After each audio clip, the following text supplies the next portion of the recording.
Hello students, how are you? In the previous slide, we have discussed about the electoral politics, that what is elections, why do we need elections, we define the term elections, what makes an election democratic, that it is good to have a political competition. After that, we have discussed about the what is our system of elections. In that, we have covered the first point, that is the electoral constituencies. Now, today we will start the second point, that is the reserved constituencies. That is the reserved constituencies. I told you in the beginning that there are 543 constituencies in India.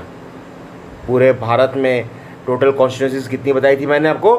543 constituencies बताई मैंने आपको, ठीक है ना. तो आज हम उसी के बारे में बात करेंगे. That some constituencies are reserve for the people who belong to the scheduled caste and scheduled tribes. If you talk about the Lok Sabha, 84 seats are reserve for SCs and 47 seats for the STs. यहाँ तक बात clear है बेटा? हाँ, ठीक है ना. This number is in proportion to their share in the total population, ठीक है. So second point is, first point, in SC reserve constituency only someone who belong to the scheduled caste can stand for elections. Next point, second point, only those belonging to the scheduled tribes can contest an election for a constituency reserved for ST. मतलब इन दोनों points को पढ़ने के बाद हमको एक चीज़ तो clear हो गया कि जो SC है वो SC की कैटेगरी में रिजर्व रहते हैं, जो ST है वो ST की कैटेगरी में कॉन्स्टिट्यूंसीज में रिजर्व रहते हैं. In many states seats in rural, that is panchayat, and urban means municipalities and municipal corporation, local bodies are now reserved for other backward classes. The third one is OBC, SC, STs and OBC, and the last is the women candidates. तो ये 4 seats हैं जो reserve रहती हैं, SCs, STs, OBCs and women candidates. यहाँ तक बात clear हो गया बेटा? 1/3 of the seats are reserved in rural and urban local bodies for women candidate.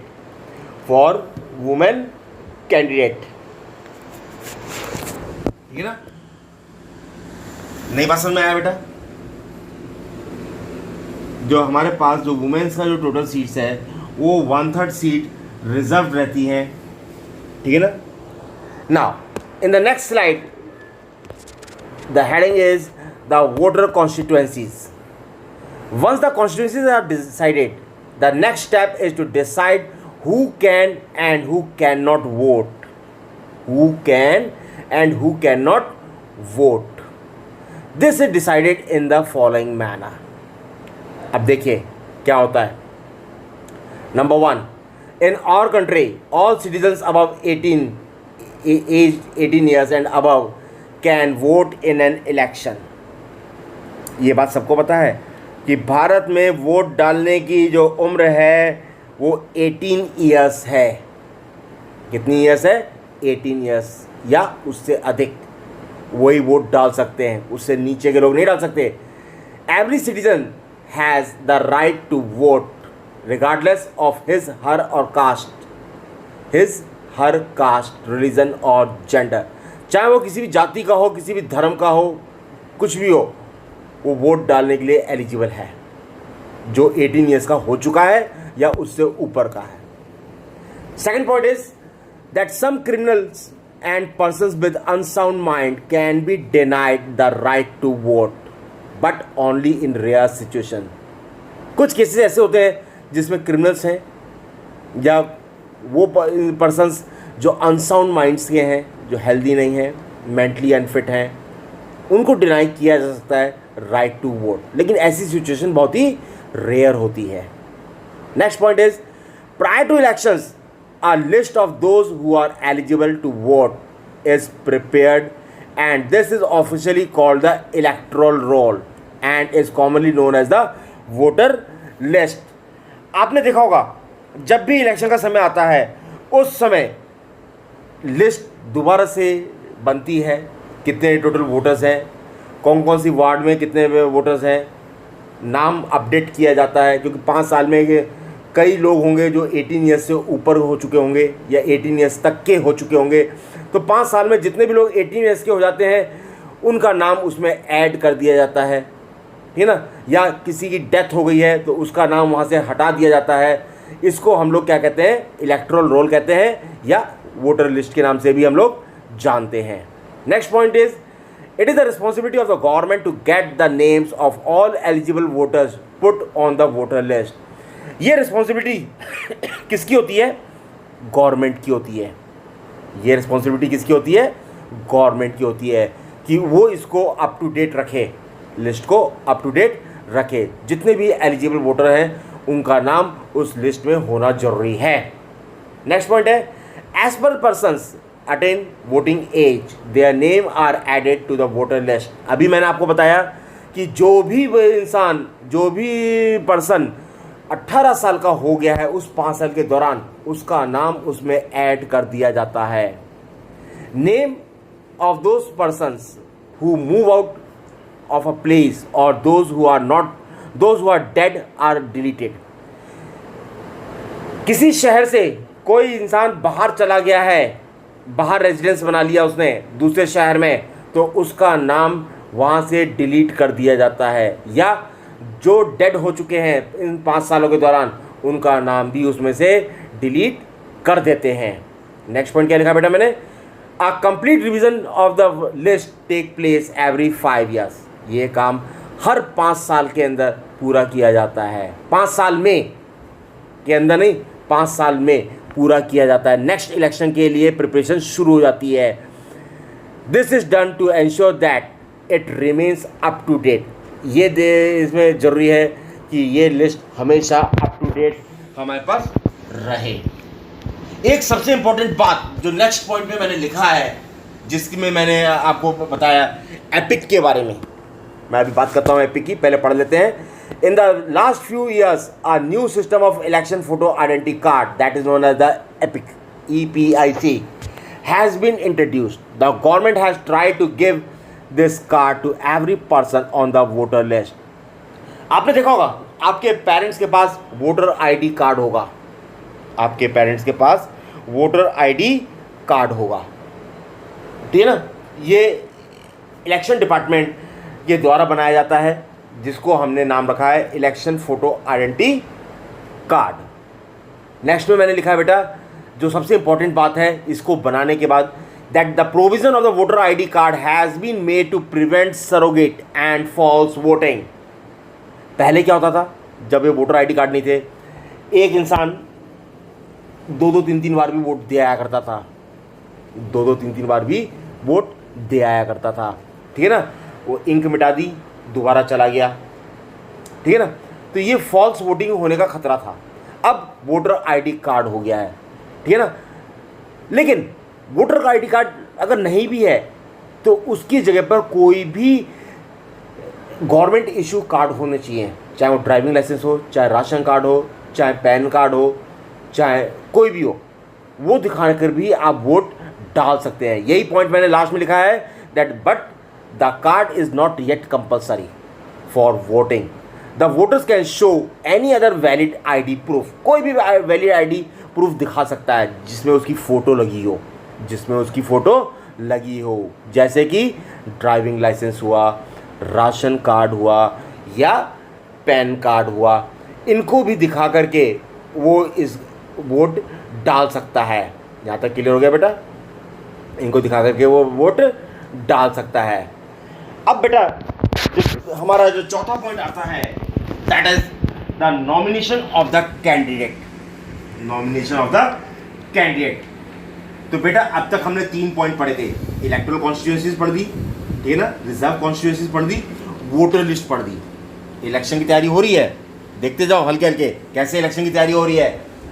जब सब काम हो गया, वोटर लिस्ट बन गई, कॉन्स्टिट्यूएंसीज बन गई, रिजर्व कॉन्स्टिट्यूएंसीज हो गई, ठीक है ना, आपका इलेक्शन सब काम हो गया। अब यहाँ पर आता है नॉमिनेशन। अब यहाँ पर क्या आता है, नॉमिनेशन। तो मैंने लिखा है that in India there are almost no restrictions on anyone to contest an election. किसी के ऊपर कोई पाबंदी नहीं है। The following points are however to be kept in mind related to the process. अब क्या क्या पॉइंट्स होने चाहिए वो हमने नीचे लिखे हैं। तो मैंने पहले क्या लिखा है, the minimum age for becoming a candidate in election is 25 years. बड़े ध्यान से सुनना, वोट डालने की उम्र 18 साल है, इलेक्शन कंटेस्ट करने की उम्र 25 साल है, ठीक है ना, कैंडिडेट बनने की। Number 2, there are some other restrictions on criminals etcetera but these are apply in very extreme cases. Next point क्या लिखा बेटा, political parties nominate their candidate who get the party symbols and support. Party nomination is often called party tickets. यहाँ पर बात समझ लीजिए, जो भी कैंडिडेट इलेक्शन में खड़ा होता है किसी भी पार्टी के द्वारा, तो उस पार्टी का सिंबल उसको मिलता है और ये नॉर्मली क्या कहलाता है, पार्टी टिकट। नेक्स्ट पॉइंट क्या लिखा है, every person who wishes to contest an election has to fill a nomination form. जो भी इलेक्शंस लड़ता है उसको सबसे पहले नॉमिनेशन फॉर्म भरना पड़ता है and give some money as security deposit, और उसके बाद उसको वहाँ पर कुछ अमाउंट सिक्योरिटी डिपॉजिट के रूप में जमा कराना पड़ता है। यहाँ तक बात क्लियर हो गया बेटा? हाँ, नेक्स्ट पॉइंट पे चले। A new system of declaration has been introduced from the Supreme Court. Every candidate has to make a legal declaration. Supreme Court की तरफ से नया आया है कि हर एक कैंडिडेट को एक लीगल डिक्लेरेशन फॉर्म भरना पड़ता है, जिसमें उसको अपनी सारी डिटेल भरनी पड़ती है, जैसे कि number 1, serious criminal cases pending against the candidate, अगर कोई है तो। Number 2, detail of assets and liabilities of the candidate and his और हर फैमिली। कोई भी आपकी जो प्रॉपर्टी है, असेट्स लायबिलिटीज कैंडिडेट्स की, ठीक है ना, या फैमिली की। Number 3, educational qualification of the candidate. सबसे इंपॉर्टेंट है एजुकेशनल क्वालिफिकेशन, ठीक है ना। This information has to be made public. ये पब्लिकली बताना पड़ता है। This provide an opportunity to the voters to make their decision on the basis of the information provided by the candidate. बात clear हो गया बेटा? तो आज हमने 4 पॉइंट किया है। अब 5वां पॉइंट की बात करते हैं, इलेक्शन कैंपेन। इलेक्शन कैंपेन जो हमने बात कर रहे हैं, यहाँ पर इलेक्शन कैंपेन की अगर हम बात करें तो वो है प्रचार से। वो किससे है?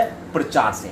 आपको मालूम है, जब भी इलेक्शन का वोटिंग डे आता है उससे पहले 2 हफ्ते पहले, 3 हफ्ते पहले कैंपेनिंग शुरू हो जाती है, प्रचार शुरू हो जाता है। घर घर जाकर के प्रचार करते हैं लोग, अपने बातों को रखते हैं, स्पीच देते हैं, ठीक है ना। तो वही सारी बातें मैंने यहाँ पर लिखी है, that the election campaign are conducted to have a free and open discussion about who is a better. आपने देखा होगा इलेक्शन के समय में जितने भी पॉलिटिकल पार्टीज हैं, कुछ तो बड़े बड़े हीरो हीरोइन को लेकर के आते हैं स्पीच के लिए, वो उनके फेवर में बोलते हैं, पब्लिक इकट्ठा होती है उनको सुनने के लिए, ठीक है ना। जितने भी कैंडिडेट होते हैं वो भी अपनी स्पीच देते हैं, उनकी पार्टी के बड़े बड़े लोग भी आते हैं, वो भी स्पीच देते हैं, ठीक है ना। उनको जिताने के लिए मांग करते हैं कि कौन बेटर है। अब आपको चॉइस करना है कि जितने भी लोग खड़े हैं उनकी किसकी स्पीच अच्छी है, वो आप देखते हो, सुनी भी होगी आपने। तो मैंने क्या लिखा है, representative and in turn which party will make a better government. कौन सी पार्टी बढ़िया सरकार बनाएगी। भारत की बात करते हैं। In India election campaign to take place for a 2 week. 2 हफ्ते का समय लगता है इसको, ये ना, between the announcement of the final list of the candidate and the date of polling. Date of polling जिस दिन वोट डालने का दिन होता है और जिस दिन अनाउंस किया जाता है फाइनल, तो उन दोनों के बीच में 2 हफ्ते का समय हमारे पास होता है। क्लियर हो गया? During this period the candidate the voters. इसी 2 हफ्ते के पीरियड में जितने भी कैंडिडेट्स होते हैं वो हर एक के घर घर जाते हैं, मिलते हैं उन लोगों से। Political leader address elections meeting and political parties mobilize their supports. Clear हो गया बेटा? यहाँ तक बात समझ में आ गई? Some of the successful slogans given by political parties in various elections. अब हम पुरानी बातों को करते हैं। बड़ी बड़ी पार्टियां हुई है, उन लोगों ने डिफरेंट स्लोगन्स दिए हैं, सक्सेसफुल स्लोगन्स दिए हैं हमारे इलेक्शंस के दौरान। मैंने आपके यहाँ पर 4 स्लोगन की बात लिखी है। पहला था गरीबी हटाओ, जो इंदिरा गांधी जी ने दी थी कांग्रेस में। दूसरा है सेव डेमोक्रेसी, ये स्लोगन दिया था जनता पार्टी ने। तीसरा है लैंड टू द टिलर, ये स्लोगन दिया था वेस्ट बंगाल इलेक्शन असेंबली में। और लास्ट मैंने लिखा है चौथा, protect the self respect of the Telugus, ये स्लोगन दिया था mister N T. Rama Rao, mister N T. Rama Rao. ठीक है ना। तो ये हर इलेक्शंस में कोई ना कोई स्लोगन्स दिए जाते हैं, कोई ना कोई स्लोगन्स दिए जाते हैं। यहां तक बात क्लियर हो गया बेटा? किसी को कोई परेशानी तो नहीं है ना? अगर कोई बात हो, समझ नहीं हो, कोई भी हो, आप मुझसे कांटेक्ट कर सकते हैं। ठीक है ना। नेक्स्ट स्लाइड में चलते हैं। According to India's elections law, no party और कैंडिडेट कैन, आप ध्यान से सुनना, भारत में जो इलेक्शन लॉ है उसमें कोई भी पार्टी और कैंडिडेट रिश्वत नहीं मांग सकता, ब्राइब नहीं मांग सकता, थ्रेट नहीं कर सकता, डरा नहीं सकता। तो मैंने पहला पॉइंट क्या लिखा है? नो पार्टी और कैंडिडेट कैन ब्राइब और थ्रेटन वोटर्स। नंबर 2 क्या लिखा है मैंने? Appeal to them in the name of caste और रिलीजन, कोई कैंडिडेट जाति और धर्म के नाम पर वोट नहीं मांग सकता। नंबर 3 क्या लिखा है? Use government resources for election campaign, election के दौरान कोई भी गवर्नमेंट रिसोर्सेज उसको यूज नहीं कर सकता। लास्ट पॉइंट जो है सबसे इंपॉर्टेंट, दैट नो पार्टी और candidates can spend more than 25 lakhs in constituencies for a Lok Sabha elections. 25 lakh से ज्यादा खर्च नहीं कर सकता और 10 लाख से ज्यादा असेंबली इलेक्शंस में खर्च नहीं कर सकता। कॉन्स्टिट्यूएंसी जो है असेंबली इलेक्शंस में खर्च नहीं कर सकता।